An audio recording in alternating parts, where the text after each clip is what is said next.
ជាមនុស្សម្នាក់ដែលតែងផ្ដោតភៀមក៏ក្តៅជាមនុស្សម្នាក់តែងតែខ្លាចអូនមិននៅជាមនុស្សម្នាក់ដែលតែងខ្លាចអូនត្រូវភ្លៀងត្រូវក្តៅមនុស្សតែម្នាក់អូនចង់រស់ក្បែរពេញមួយជីវិតធ្លាប់ឆ្លោះគ្នា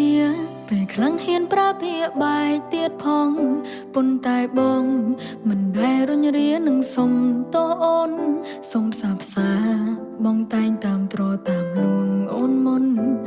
មិនប្រកាន់ថាយើងមានចារឹកក្មេងកូនបើដូចគ្នាក៏អរគុណគ្រួសារទាំងសងខាងដែលផ្ដល់ឲ្យនៅចម្លើយថាយើងអាចរៀបការជាមួយគ្នាអាចកាន់ដៃ